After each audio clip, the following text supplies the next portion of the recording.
So hey guys, welcome back to my channel. और जैसा कि आप लोग को पता है, मैं अभी थर्ड सेमेस्टर के लिए सीरीज़ लेकर आई हूँ जिसमें मैं कुछ नोट्स अपलोड कर रही हूँ।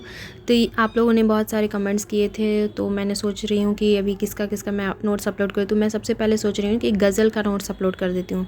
तो ये क्वेश्चन में हमारे टाइम का है कि गज़ल का स्वरूप स्पष्ट करते हुए इसके विकास में फिराक गोरखपुरी की भूमिका का मूल्यांकन करें। तो वैसे ही, लेकिन गज़ल तो एक ही रहेगा और उसमें जैसे कि यहाँ पे फिराक गोरखपुरी लिखा हुआ है, तो आप में हो सकता है मीर तकी मीर या निदा फाजली या कुछ भी किसी का भी नाम दे सकते हैं।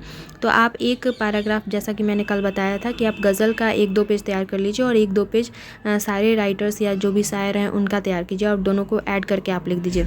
तो आज इस वाले क्वेश्चन में मैं सिर्फ गज़ल बताऊँगी, इसके बाद आप बोलोगे तो मैं उनका बना दूँगी। तो ये शुरू होता है यहाँ कि ऐसी पद्यात्मक रचना जिसमें नायिका के सौंदर्य एवं उसके प्रति उत्पन्न प्रेम का वर्णन हो, गज़ल कहलाता है। और याद रखिए कि नुक्ता ज़रूर लगाना है, उसी पे आपके मार्क्स कटेंगे और बढ़ेंगे। गज़ल एक ही बहर और वज़न के अनुसार लिखे गए शेरों का समूह है। इसके पहले शेर को मतला कहते हैं और अंतिम शेर को मक्ता कहते हैं। गज़ल में प्रेम भावनाओं का चित्रण होता है। अच्छी गज़ल वही समझी जाती है जिसमें इश्क ए मोहब्बत की बातें सच्चाई और असर के साथ लिखी जाए। गज़ल के शेरों का विषय सीमित नहीं है, फिर भी उसमें मुख्यतः करुणा, प्रेम और समर्पण के भाव प्रदर्शित किए जाते हैं। गज़लों में चूँकि एक ही शेर में पूरी बात कह देनी होती है, इसलिए उनमें प्रतीकात्मकता का बहुत सहारा लिया जाता है। और चूँकि एक एक शब्द विभिन्न परिस्थितियों में असंख्य वस्तुओं का प्रतीक हो सकता है, इसलिए धीरे धीरे गज़ल में व्यापकता की कला इतनी विकसित हो गई कि एक ही शेर प्रतीक के रूप में आध्यात्मिक, सामाजिक, राजनीतिक और व्यावहारिक जीवन में एक सा लागू हो सकता है।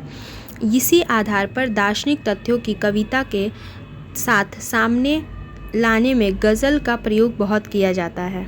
गज़ल में कोमल कांत पदावली का ही प्रयोग अच्छा समझा जाता है।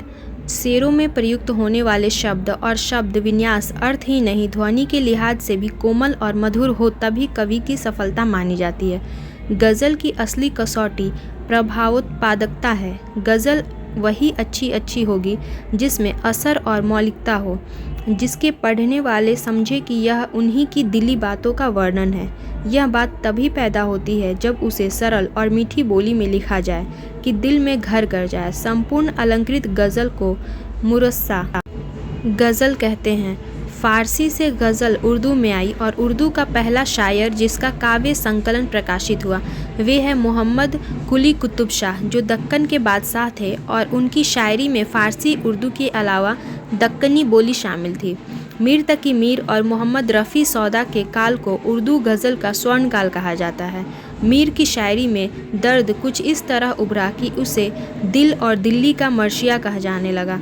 देखो तो दिल किस जान से उठता है, ये धुआं सा कहाँ से उठता है। उर्दू गज़ल में मोहम्मद इकबाल के व्यंग बहुत मशहूर हैं और फैज़ अहमद फैज़ ने इसे राजनीति में उतारा है। तो इस प्रकार से आपके गज़ल का जो नोट्स है वो ख़त्म होता है और इसके बाद आप मीर तकी मीर हो या फिर फिराक गोरखपुरी, जिसके बारे में भी बोले, वहाँ से आप एक पैराग्राफ से उनका लिखना शुरू कर सकते हैं। तो इस तरह से मैंने गज़ल का नोट्स अपलोड कर दिया और मैं आज कोशिश करूँगी कि मीर तकी मीर के भी बारे में बता दूँ या फिर आप लोगों ने जो भी कमेंट में बताया है उसके बारे में अपलोड कर दूँ। मिलते हैं नेक्स्ट वीडियो में। Till then bye bye. और वीडियो अच्छी लगी हो तो लाइक करें और अगर चैनल पे पहली बार आएँ तो सब्सक्राइब कर दें।